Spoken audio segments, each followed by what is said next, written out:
Muadz bin Jabal radhiyallahu anhu meriwayatkan sabda Rasulullah sallallahu alaihi wasallam, "La tu'dhil imra'atun zawjaha fid dunya illa qalat zawjatuhu minal hurin 'ain, la tu'dhihi qatalakillah, fa innama huwa indaki dakhilun yushiku an yufarikaki ilaina."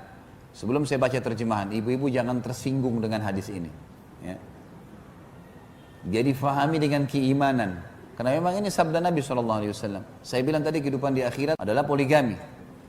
Dan di dunia setiap istri disuruh menjadikan suaminya sebagai penyebab masuk surga. Ada seorang ibu telepon saya kemarin. Dia berkata, "Ustadz, saya mau bertanya sesuatu yang penting." Baik, silakan. Kebetulan saya lagi ada waktu lowong. Dia bilang, bagaimana hukumnya kalau seorang wanita izin sama suaminya untuk ngurus anaknya. Jadi rupanya ibu ini pernah punya dari suami yang lain, punya anak, suaminya bengkalaikan. Lalu dia nikah lagi. Jadi janda nikah lagi sama seorang laki-laki. Maka anak-anaknya ini tinggal bersama ibunya. Kemudian dia lihat anaknya ini nggak ada yang urus, tinggal sama ibunya, nggak terurus, ayahnya juga nggak peduli. Maka dia pamit sama suaminya, minta mau lihat anak-anak itu. Diizinkanlah 2 minggu. Dia bilang, saya diizinkan 2 minggu Ustaz. Tapi setelah saya pergi ke kampung saya itu, ke kota saya itu, kemudian saya urus anak saya, sekarang sudah sampai setahun. Saya nggak pulang-pulang, gitu kan? Maka suaminya marah gitu. Apakah sekarang istrinya berdosa atau istri boleh nggak lebih memilih anaknya daripada suaminya? Bagaimana jawabannya? Saya bilang yang pertama, setelah tutup telepon dari saya, telepon suaminya minta maaf.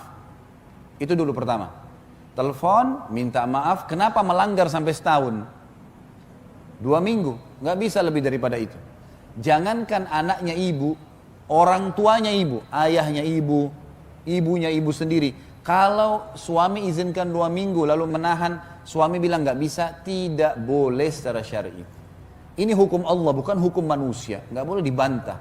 Allah telah jadikan suami ibu adalah di atas segala-galanya. Ibu renungin hadis Nabi SAW, awal amal yang dihisab bagi wanita pada hari kiamat adalah sholatnya dan hubungannya dengan suaminya.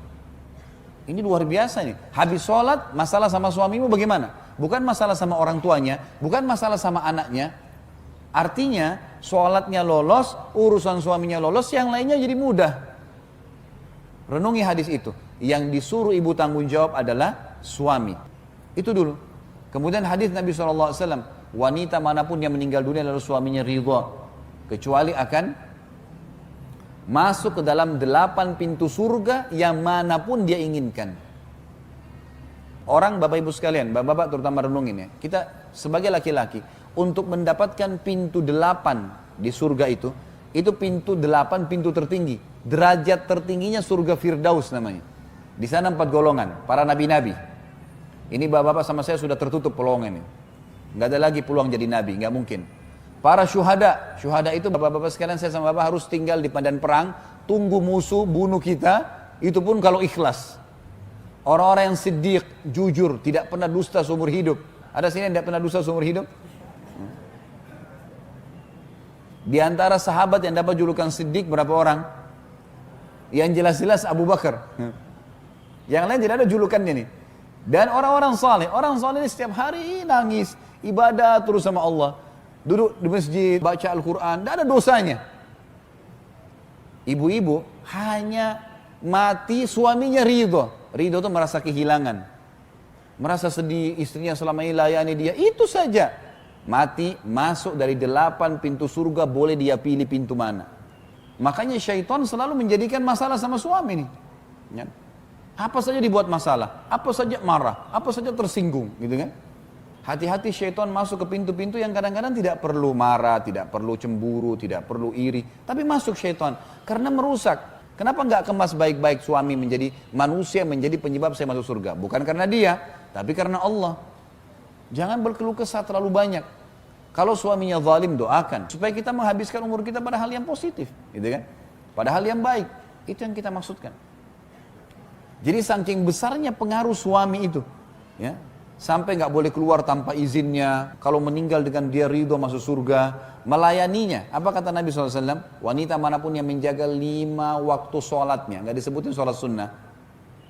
Azan, subuh, duhur, asar, maghrib, isya. Kalau ibu mengerjakan sunnah itu plus. Puasa Ramadan, nggak diikuti dengan puasa sunnahnya. Puasa sunnah berarti plus. hanya Ramadan, dan melayani dan mentaati suaminya pada hal yang ma'ruf, bukan pelanggaran agama. Temani saya, ayo ke ibu yuk, ayo ke ayah yuk, ayo ke sini yuk. Iya, iya. Kecuali pada saat dia meninggal, dia pasti akan masuk surga. Dari 8 pintu surga dia bisa pilih yang mana dia mau masuk. Jadi fadilah yang sangat besar. Lalu untuk apa ibu-ibu membangkang nih? Untuk apa marah hanya karena lupa dibawain bunga kah, pesanan kah? Tidak sempat ditemanin ke acara perkawinan lah. Itu sesuatu yang kecil, urusan dunia. Bagaimana orang ini ridho, Tuhan saya ridho. Seperti kasus orang tua kita. Orang tua kita mau marah-marah, ya, mau dia orangnya buruk akhlaknya, kita sebagai anak harus bagaimana? Bakti. Nggak dibalas keburukan dengan keburukan. Kenapa? Karena Allah yang perintahkan. Jangan balas kebodohan dengan kebodohan, keterpurukan akhlak dengan keterpurukan akhlak. Ini salah. Gitu kan? Orang tua kita bagaimana kita harus buat baik. Kenapa? Karena Allah yang memerintahkan dan Allah gantungkan pahala yang besar situ. Sama kasus rumah tangga. Sama kasus rumah tangga. Tentu ini berlaku juga pada suami. Misalnya kata Nabi SAW, janganlah seorang suami yang mukmin, ya, membenci istrinya yang mukminah. Karena kalau dia tidak menyukai satu perilaku, dia masih bisa mendapatkan perilaku-perilaku yang lain yang baik. Artinya saling toleransi, saling memaafkan. Yang penting pelanggarannya bukan masalah nusyur, bukan masalah pembangkangan terhadap hukum Allah Subhanahu wa taala. Ibu-ibu sekalian, hati-hati sabda Nabi SAW yang seperti ini. Ada bidadari di surga bisa mendoakan ibu keburukan. Ini hadisnya, yang saya bilang tadi jangan tersinggung. Harus difahami dengan keimanan. Kata Nabi SAW, tidaklah seorang wanita atau istri menyakiti suami di dunia. Wanita manapun yang memalingkan wajahnya dari suaminya karena merasa lebih hebat, lebih pintar, lebih kaya, kecuali dia akan dilaknat oleh malaikat, sampai suaminya ridho. Dan siapapun wanita yang membuat suaminya murka, marah, maka yang di langit Allah akan murka padanya. Bayangkan dihubungkan sama Allah, Allah murka padanya sampai suaminya ridho. Ya, memang hadisnya begitu. Di sini dikatakan tidak ada seorang wanita menyakiti suaminya di dunia melainkan istrinya dari bidadari. Di surga mengatakan, jangan kau menyakitinya, semoga Allah membinasakanmu. Sesungguhnya ia hanyalah seorang tamu di sisimu dan sebentar lagi berpisah denganmu untuk kembali kepada kami. Bahasa ini sebenarnya adalah bahasa yang tegas dari Allah yang mengajarkan para bidadari agar semua istri dunia hati-hati. Karena yang menghubungkan hubungan kamu bisa masuk surga dari tangan suami adalah aku, kata Allah. Seperti itu bahasa pemahamannya ya. Sehingga jangan sampai kita keluar dari jalur itu. Abu Hurairah juga meriwayatkan hadis yang lain. Inna awwala zumratin yadkhuluna al-jannata ala suratil qamari lailatal badr. Wallati taliha ala adwa'i kawkabin durriyin fis sama. Likulli imri'in minhum zawjatan ithnatan. Yura mukhu suqihima min wara'il laham. Wa ma fil jannati a'zab. Rombongan pertama yang masuk surga, wajah mereka laksana bulan di malam bulan purnama. Dan rombongan berikutnya, wajah mereka laksana bintang yang bersinar paling terang di langit. Masing-masing orang mereka memiliki 2 orang istri yang isi betis keduanya terlihat dari balik dagingnya. Di surga tidak ada orang yang hidup membujang. Hadis ini menjelaskan kepada kita tentang adanya pasangan hidup di dunia akan bersama di akhirat. Punya makna banyak pendapat ulama. Yang pertama yang dimaksud dia memiliki 2 orang istri adalah kalau seorang laki-laki memiliki memang poligami di dunia, maka akan bersama dengan dia di akhirat selama memang sama-sama beriman. Makna yang lain, kalau seseorang meninggal istrinya, kemudian dia menikah lagi, jadi kedua-dua istrinya masih belum cerai, maka akan bersamanya juga di surga. Ini makna yang lain.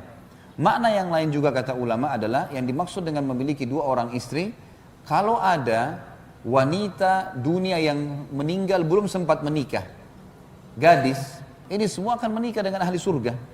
Jadi tidak ada bujang lagi, tidak ada orang yang tidak ada pasangannya di surga. Maka dia akan dinikahkan dengan salah satu ahli surga dengan hikmah Allah. Ini salah satu pendapat. Kemudian pendapat yang lain dimaksud adalah istri di dunianya akan bersamanya dan bersama juga bidadari yang akan mendampinginya. Karena memang saya sudah pernah jelaskan Bapak Ibu sekalian, di surga sudah berbeda dunia. Di surga semuanya kehidupan poligami. Memang sudah hikmah Allah seperti itu. Dan sudah tidak ada urusan kayak dunia orang cemburuan, orang merasa persaingan, ini sudah tidak ada semua. Semua masalah penyakit hati, masalah cemburu buta, dendam, segala macam ini sudah tidak ada. Dan Allah memuliakan wanita dunia dengan menjadikannya pemimpin para wanita di surga. Ini yang dimaksud dengan makna tadi. Dan banyak pendapat, ulama tentu menggabungkan antara pendapat ini. Bukan mustahil semuanya ini adalah benar. Tapi penyampaian Nabi SAW, kalau mereka akan memiliki 2 orang istri. Dan disebutkan cirinya, isi betis keduanya terlihat dari balik dagingnya. Artinya ini sangat indah, sangat memiliki kesempurnaan fisik. Ya.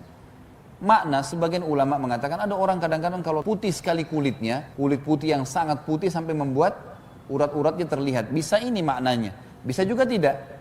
Bisa juga makna lebih dalam daripada itu, karena memang di surga sudah berbeda, tidak seperti apa yang kita bisa bayangkan di dunia. Allahu a'lam.